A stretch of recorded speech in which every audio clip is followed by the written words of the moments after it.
What's going on, everybody? Welcome to the Face Mask Podcast. Nick Payne, John Alsace, coming at you. John, what's going on? What's going on, y'all? Just before we get started, I would just like to say that we put out fantasy content Every day. every single day on our YouTube channel. So if you are not subscribed already, please subscribe. That would help us out very much. But let's get into this fantasy analysis. Nick, we just did a deep dive on Trey Lance, and we're going to get into another rookie quarterback that I'm pretty excited to talk about, and that's Zach Wilson. How are you feeling about the New York Jets' new quarterback, Zach Wilson?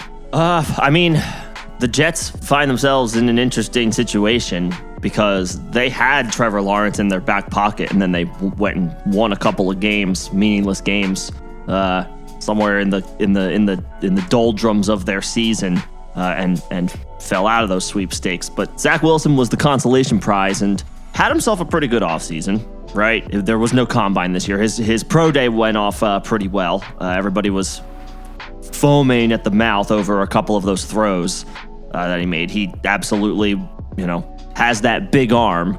Yeah, he's that guy he's that off-platform thrower that can scramble around a little bit and then just launch one up from a crazy platform a la Pat Mahomes and get it to where it needs to be. Now that's obviously the ceiling of what we're talking about here, but that's what he's billed as. And throughout the spring, throughout OTAs and minicamp, he's apparently been, and I quote, been seen as comfortable, accurate, aggressive, and regularly in control. That's from the coaching staff.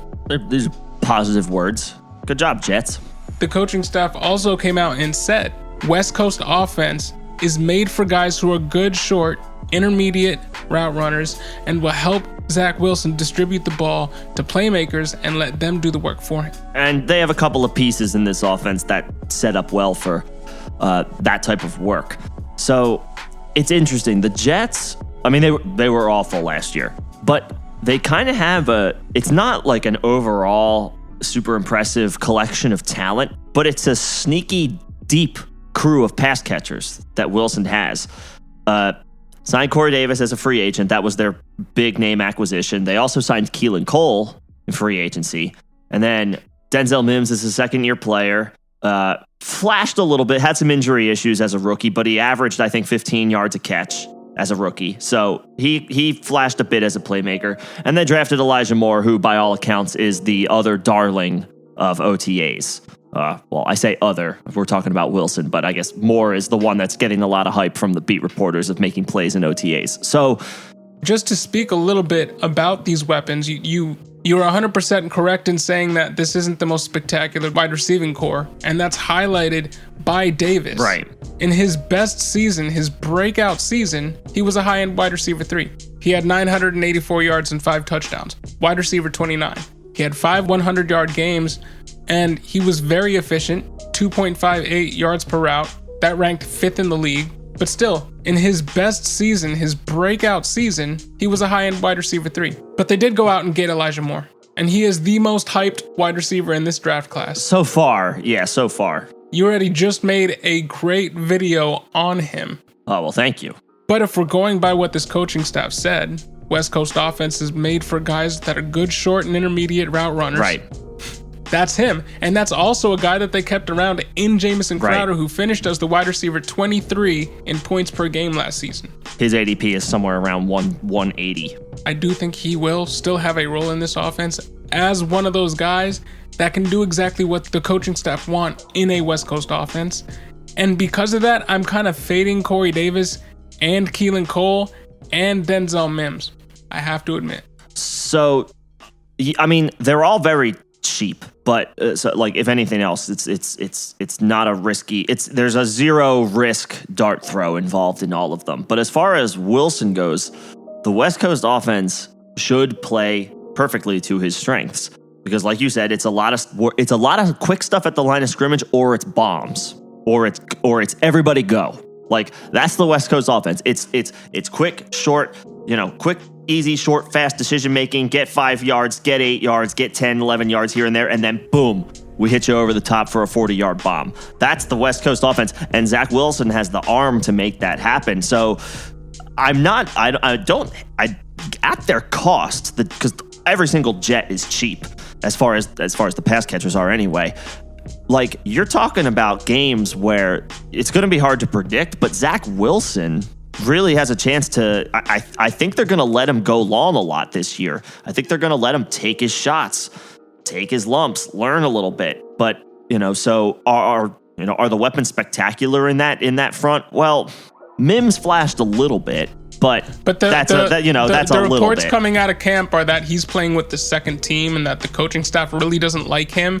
And I heard as early as 2.5 to 3 weeks ago that they were favoring Keelan Cole in this offense as the wide receiver that would play opposite Corey Davis if the season were to start today. And that doesn't look to have changed any. So I'm really not factoring in Denzel Mims to anything that I'm looking at here. But to speak a little bit more about Zach Wilson, in college, he only averaged 7.9 yards per attempt. Not great. In his first 2 seasons, he had a 23-12 TD interception ratio. Yeah, he was a late bloomer. He did improve that to 33 touchdowns and 3 interceptions in his last season, and he did have 256 yards and 10 touchdowns on the ground last year. He averaged 7.1 rushing attempts per game over his 3 seasons at BYU, so he's a mobile guy. Yeah. He might not be a run-first guy, but he's a mobile guy who can obviously throw off-platform, as we've talked about before. He has improved as a passer, but he's not great in yards per attempt, so that again speaks to his strength probably being when he's coming out the gate as a rookie, throwing to the wide receivers that run those shorter and intermediate routes, as opposed to bombing it downfield a ton. And I do just want to point this out, and I want to get your thoughts on this point, because this is where I'm going to wrap it up here for my thoughts on Zach Wilson.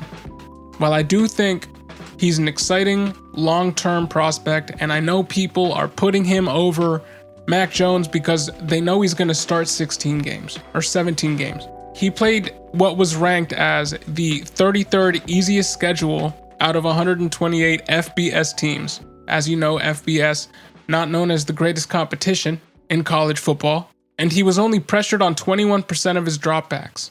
Yeah, he's playing lesser competition. The implication for me when I'm reading that is that the Jets had the second worst pass blocking team in the NFL last season. While they did a lot to improve that, I don't think it's enough to make them top half of the league. And if the line is breaking down, and he's gonna obviously see pressures that he's never seen in his life, and his average yards per attempt were 7.9, why should we be expecting Corey Davis to hit a ceiling, or even Keelan Cole to hit a ceiling, when the routes probably won't develop downfield due to the offense that he's playing in, and his limitations as a quarterback? So there's a lot of new pieces, right? This is an offense that is in large part there's turnover across the board. It's a new head coach, it's a new offensive coordinator, it's a new quarterback, it's multiple new weapons. It's the first time we will be seeing this offense truly, because it's the first time that these coaches and players are all working together. So it's really hard to map out the Jets right now as far as what type of production we can expect, because we have not seen it before yet. As far as Wilson goes, let's put it this way. For fantasy purposes, to your point, he's going to play every game. The Jets have no other option. They traded Sam Darnold and they selected Wilson number 2 overall. It's literally sink or swim with Zach Wilson. So he's going to play. So that's the one thing that he has going for him in his favor. After that, it's hard to predict what this Jets offense is going to look like or do. I have a strong feeling they're going to be bad running the football. That's just it's not an impressive collection of talent. So I think a lot is going to be on Wilson's plate early and often, and whether or not he rises to the moment, to the occasion in his rookie year, remains to be seen. I do think he has enough decent pieces. It's not a spectacular offense, but there's enough talent. Keelan Cole was quietly productive in his years in Jacksonville as well. So again, it's just another point about this is a sneaky deep collection of pass catching talent. And here's the final thing. I don't think anybody's really expecting the Jets as a team to be good this year yet. So if the defense is giving up points, the offense is going to have to naturally keep pace. I think that, coupled with Wilson being a rookie and therefore the Jets wanting to get him as much work, exposure, and experience as possible, I think a lot of pass attempts are in his future this year. I think he's going to throw it a lot. It might not be to your point, it might not be bombs. It might be a lot of dink and dunks. It might be a low A dot, right? Low yards per attempt, low average depth of target. The receivers don't average a ton of yards per catch or yards per attempt, but the volume is going to be there. One, because I think the Jets are not going to be good. Therefore, the Jets are not going to be good, so Wilson's going to throw. I don't think they're going to be very good running the ball, so they're going to have to throw. I think they have to throw the ball to the running backs to find success there. And I think out of necessity, they want Wilson to get as much work as they possibly can as a rookie. So they're gonna put as much on his plate as they possibly can. So how are you feeling about Zach Wilson in all formats, and who is your favorite weapon in this offense and why? So it's wait and see on Wilson in any type of 10 to 12 league. If it's a super flex, then he's very interesting as a QB2 because he's going to play and he's not going to have to do a whole lot to put up QB2 numbers. Let's be realistic. He is the bona fide starter with half decent weapons around him. He should be okay from a fantasy perspective, but only super flex. One quarterback league. He's not going to be a playable option. In one quarterback leagues, he could be a low end QB2 for superflex leagues. For dynasty, it's kind of the same deal. One quarterback, in a one quarterback dynasty league, he's probably a second round pick, maybe third if everybody's quarterback situations are good. In a superflex, he's top. I would say he's a first round pick in superflex. He's not ahead of Lawrence. He's not ahead of Lance, and he's not ahead of Fields. But he should be a first round pick in superflex. And you're ideally not starting him week to week in superflex, but he will be a streaming option in superflex. But that's it. And who's your favorite weapon from this offense? And where would you consider drafting him in basically all formats? So I guess by default right now it would be Crowder because the restructure means that he's back. Like it guarantees that he's back. He's not likely to get cut. So being the veteran, and Crowder's still only 28. He's not old. He's not over the hill. Without elite players on the outside and without a true actual threat, legitimate threat that we can identify at tight end, that a young quarterback that can lean on, I think the veteran slot receiver is the next man up as far as that reliable, safe target that a young quarterback is going to look for often. So I would say Crowder. His ADP is nothing, and that was built into the rumors that he could be cut prior to the restructure. So I would say based on ADP and potential opportunity, because the Jets they went out of their way to bring him back, I would say Crowder. I could see Keelan Cole being an interesting flyer, but I still think.